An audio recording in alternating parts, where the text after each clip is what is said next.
Hi viewers, welcome to our channel. ప్రస్తుతం మనతో పాటు సీనియర్ జర్నలిస్ట్ దామ బాలా సార్ వారితో మాట్లాడదాం.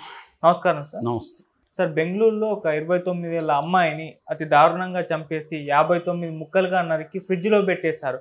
ఒక 1 వీక్ తర్వాత ఇష్యూ బయటపడింది. సో బయటపడిన తర్వాత దేశవ్యాప్తంగా కూడా సంచలనంగా మారింది. అసలు ఈ హత్య ఎలా జరిగింది, ఎవరు ఆ అమ్మాయి, ఎందుకు చంపారు, మరి వాళ్ళని పట్టుకున్నారా లేదా, ఏ విధంగా బయటకు వచ్చింది సార్ ఈ కేసు? 2 ఏళ్లకు ముందు ఢిల్లీలో శ్రద్ధా వాకర్ అనే ఒక అమ్మాయిని వాళ్ళ బాయ్ ఫ్రెండ్ అంటే ఇంట్లో కలిసి సహజీవనం చేస్తున్న ఆఫ్తాబ్ పూనావాలా అనే ఒక అబ్బాయి దాదాపు 34 ముక్కలు చేసి ఫ్రిడ్జ్లో పెట్టేసి వెళ్ళిపోయాడు, చంపేసి ఆమెను. అది అప్పట్లో దేశవ్యాప్తంగా సంచలనం సృష్టించిందన్నమాట. దాని తర్వాత 2 ఏళ్ల తర్వాత మొన్న బెంగళూరులో ఒక అమ్మాయిని వాళ్ళ ఎవరు చంపారనేది మళ్ళీ చెప్తాను నేను. ఒక అమ్మాయిని ఎవరో 59 ముక్కలు చేసి ఫ్రిడ్జ్లో పెట్టేశారు. ఇది ఇప్పుడు సంచలనంగా మారింది. దేశవ్యాప్తంగా ఈ హత్య అనేది సంచలనమైంది. అసలు ఎవరు ఈమె, ఆమెను ఎవరు ఇంత దారుణంగా చంపారు?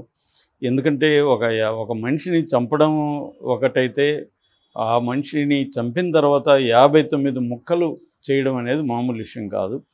సో అది చేసి ఇంత దారుణమైన హత్యను ఎవరు చేశారు, అసలు ఆమె ఎవరు ఏంటనేది చెప్పుకుంటే, మొన్న బెంగళూరులో వయ్యాలి కావాలని ఉంది. మల్లేశ్వరం, వయ్యాలి కావాలి, సదాశివనగరి ఇవన్నీ ఒక ఏరియాలో ఉంటాయి.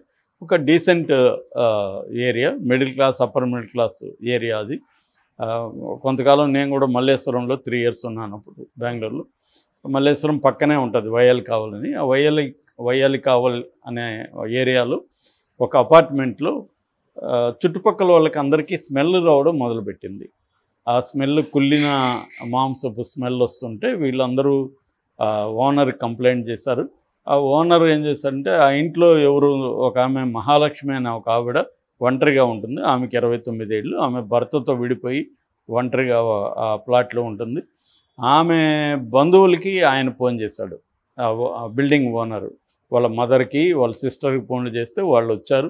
వాళ్ళ సమక్షంలో వాళ్ళు కొట్టారు. ఆ అమ్మాయికి ఫోన్ కూడా చేస్తే ఫోన్ స్విచ్ ఆఫ్ వస్తుంది. దాంతో కొట్టి లోపలికి వెళ్ళి వాళ్ళ సమక్షంలో చూస్తే ఫ్రిడ్జ్ తెరవగానే ఒక భయానక దృశ్యం.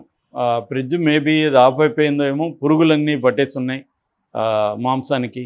ఈమె తల, ఈమె ఇది ముక్కలుగా ఉంది. అది చూసి భయభ్రాంతంతో అందరూ బయటికి పరుగులు తీశారు. దాని తర్వాత ఓనరు పోలీసులకి ఇన్ఫామ్ చేశాడు. పోలీసులు వచ్చి చూశారు. దాన్ని మొత్తం హాస్పిటల్కి అవన్నీ తీసుకెళ్లారు. 59 ముక్కల్ని హాస్పిటల్లో, బౌరింగ్ హాస్పిటల్ అంటారు. ఈ బౌరింగ్ హాస్పిటల్లో ఈ ముక్కలన్నిటినీ ఒక్కొక్క ముక్కకు ఒక్కొక్క నెంబరింగ్ ఇచ్చి వాటికి రేడియాలజికల్ టెస్టులు, సిటీ స్కాన్లు, తర్వాత డిసీజ్ ఏమన్నా ఉన్నాయా దాంట్లో అవన్నీ టెస్ట్ చేశారు. DNA టెస్ట్ చేసి దాన్ని, ఆ బాడీని, ఆ ముక్కలనంతా జాగ్రత్తగా పెట్టి రీఅసెంబుల్ చేశారు. రీఅసెంబుల్ చేసినాక కానీ పోస్ట్ మార్టం చేయలేదు. డాక్టర్లే షాక్ అయ్యారంట, ఎవరు ఇతను ఇంత ఇదిగా ఎలా నరకగలిగాడు అని. సో ఇది ఒక్కసారిగా మొత్తం వైరల్ అయిపోయింది అన్నమాట ఈ ప్రాసెస్ అంతా. దీని తర్వాత పోలీసులు రంగంలో దిగారు. వాళ్ళు ఆయన సిపి దయానంద్ అంటారు కమిషనరు, ఆయన దిగాడు. మరోవైపు హోమ్ మినిస్టర్ పరమేశ్వరన్ కూడా దీన్ని సీరియస్గా తీసుకున్నారు. దాంతో డాగ్ స్క్వాడ్ వెళ్ళింది.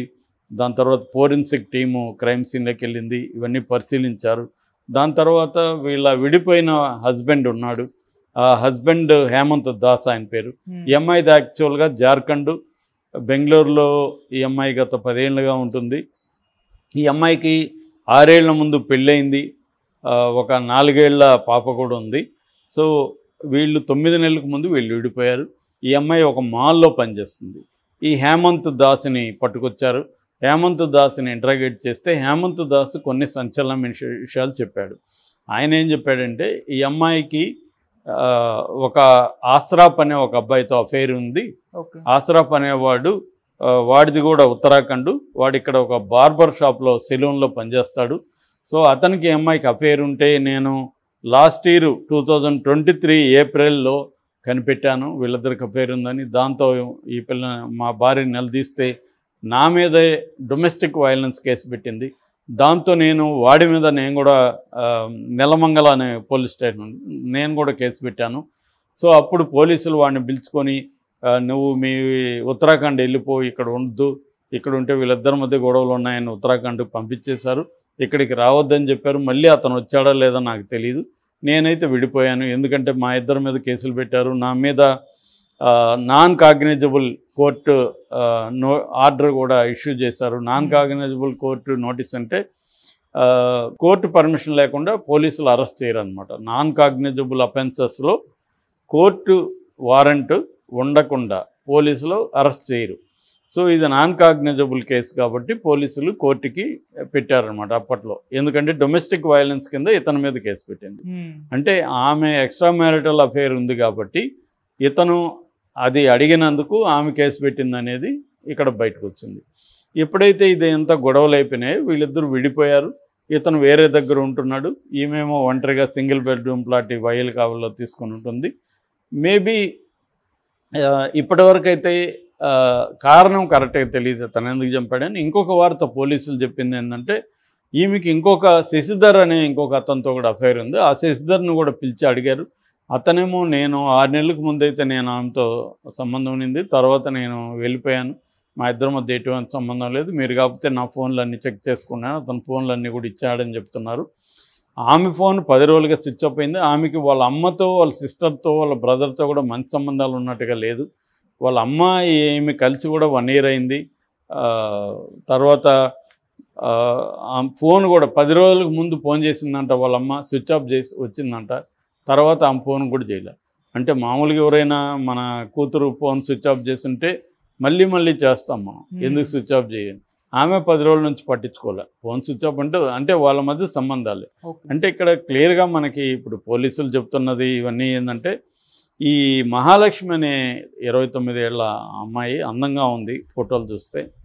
సో ఈమెకు తన వర్క్ ప్లేస్లో కావచ్చు, లేకపోతే సెలూన్కి వెళ్తున్నప్పుడు తన మేకప్ చేసుకున్నప్పుడు, అది యూని సెలూన్ అంటున్నారు, అక్కడ ఈ అబ్బాయి పరిచయం ఉండొచ్చు. ఏదేమైనా ఆమెకి ఎక్స్ట్రా మ్యారిటల్ అఫైర్స్ అయితే ఉన్నాయి. దాన్ని భర్త చూసి దాన్ని నిలదీశాడు. దాని మధ్య గొడవలు అయినాయి. ఈ గొడవల్లో అతను వెళ్ళిపోయాడు. వెళ్ళిపోయినప్పుడు ఈమె ఒంటరిగా ఉంటుంది. బాబు కూడా అతని దగ్గర ఉన్నాడు, పాప. సో ఈమె ఒంటరిగా ఉంటుంది. ఇంక భర్త కూడా వెళ్ళిపోయాడు కాబట్టి తన ఎక్స్ట్రా మ్యారిటల్ కంటిన్యూ చేసి ఉండొచ్చు. ఈమెకి ఇంకొకరితో ఎక్స్ట్రా మ్యారిటల్ మళ్ళీ ఏర్పడినప్పుడు ఈ మొదటి బాయ్ ఫ్రెండ్ ఎవరైతే అస్రాఫ్ ఉన్నాడో వాడికి మీద తీవ్రమైన కోపం వచ్చి ఉండొచ్చు. వీళ్ళిద్దరి మధ్య గొడవలు జరిగి ఉండే అవకాశం ఉంది. ఆ గొడవల నేపథ్యంలో ఇతను చంపేసి ఉండొచ్చు. చంపిన తర్వాత అతని శవాన్ని ఏం చేయాలో తెలియక అతను మొక్కలు చేస్తే ఫ్రిడ్జ్లో పెట్టేయచ్చు అనేసి ఫ్రిడ్జ్లో పెట్టేసి పారిపోయినట్టుగా తెలుస్తుంది. ఇప్పుడు అతను ఫోన్ని ట్రాక్ చేస్తున్నారు. వెస్ట్ బెంగాల్లో ఉండొచ్చు అనేది వీళ్ళ అంచనా.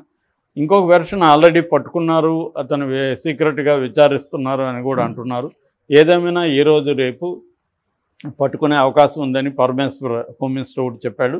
మేము కొన్ని విషయాలు బయట పెట్టలేము, మా ఇన్వెస్టిగేషన్ అఫెక్ట్ అవుతుందని కూడా ఆయన అంటున్నాడు. ఒకటి, ఈ అస్రాఫే చంపాడా ఒంటరిగా, ఇంకెవరైనా అస్రాఫ్కి హెల్ప్ చేశారా వాళ్ళ ఫ్రెండ్స్ కానీ అనేది కూడా ఆరాధిస్తున్నారు. ఏదేమైనా ఈ హోల్ ఇష్యూలో మనకి మళ్ళీ క్రైమ్ ఆఫ్ ప్యాషన్ అంటారు దీన్ని. అంటే ఒక అమ్మాయి లవరు, ఆ అమ్మాయి వేరే వాళ్ళతో అఫైర్లో ఉన్నప్పుడు వీళ్ళు చంపేయడం అనేది మనం చూస్తున్నాం. ఆడవాళ్ళు అయితే భర్తల్ని చంపిస్తూ ఉన్నారు అఫైర్లు పెట్టుకొని. ఇక్కడేమో భర్త కొంత తెలివిగా ముందుగా మేల్కొని అతను బయటికి వెళ్ళిపోయాడు, ఈ అమ్మాయితో మనకి వర్కౌట్ అవుదని. దాంతో ఈ అమ్మాయి అతను అడ్డు కాదు కాబట్టి ఫ్యామిలీతో కూడా సంబంధాలు లేవు, ఒంటరిగా ఉంటుంది, ఇండిపెండెంట్గా ఉంటుంది, 29 ఏళ్ళు. సో అందంగా ఉంటుంది కాబట్టి చాలామంది అబ్బాయిలు ట్రై చేసి ఉండొచ్చు. అందులో ఒకరితోనూ ఇద్దరు. జనరల్గా ఈ కైండ్ ఆఫ్ అమ్మాయిలు మల్టిపుల్ రిలేషన్షిప్స్లో ఉంటారు. ఒక్కరితో ఉండడం అనేది వాళ్ళకి సాధ్యం కాదు. ఎందుకంటే ఎక్కువ మంది అబ్బాయిలు ట్రై చేస్తుంటారు, వాళ్ళల్లో కూడా చాలామంది నచ్చుతారు, వాళ్ళని కాదనడానికి వీళ్ళ దగ్గర ఏమి ఆన్సర్లు ఉండవు. సో అలాంటప్పుడు మల్టిపుల్ రిలేషన్షిప్స్లో ఉంటారు. చాలామంది ఏమనుకుంటారంటే ఇండియాలో నేను చూస్తుంటే ఫేస్బుక్లో మిగతా వాటిలో ఫ్రీడమ్ అని, నాకు చాలా ఫ్రీడమ్ ఉంది, నచ్చినట్టు ఉండని రామ్ గోపాల్ వర్మ వాళ్ళు చెప్తుంటారు. నచ్చినట్టు ఉంటే ఇలా జరుగుతుంటాయి. నచ్చినట్టు ఉండడం కాదు, నచ్చినట్టు ఉండడం వల్ల వచ్చే సమస్యను డీల్ చేసే కెపాసిటీ కూడా ఉండాలి. అది ఆయనకు ఉంది కాబట్టి ఆయన చెప్తాడు, అందరికీ అది ఉండదు. సో ఫ్రీడమ్ అనేది అబ్సల్యూట్ ఫ్రీడమ్ అనేది ఏమి ఉండదు, అది గుర్తుపెట్టుకోవాలి. అలాగే మల్టిపుల్ రిలేషన్షిప్స్లో లేదా ఎక్స్ట్రా మ్యారిటల్ రిలేషన్షిప్లోకి ఎంటర్ అయ్యేటప్పుడే దీని కాన్సిక్వెన్సెస్ ఏమై ఉండొచ్చు, ఆ కాన్సిక్వెన్సెస్కి నేను రెడీనా కాదా అనేది కూడా చూడాలి తప్ప మనకి రెడీగా ఒకటి దొరికింది, ఒక వ్యక్తి దొరికాడు, ఎంజాయ్ చేసేద్దాం జీవితాన్ని అనుకొని టెంపరీగా ఎంటర్ అయితే అది చాలా దారుణాలకి దారితీస్తుంది. మనం ఈ మధ్యకాలంలో ఎక్కువగా ఇలాంటి హత్య కేసులను వింటున్నాం. నేనే చాలా కేసుల గురించి చెప్పాను. ఇది ఈ మధ్యకాలంలో అతి దారుణమైన కేసుగా మనం చెప్పుకోవచ్చు. Okay sir, thank you so much sir.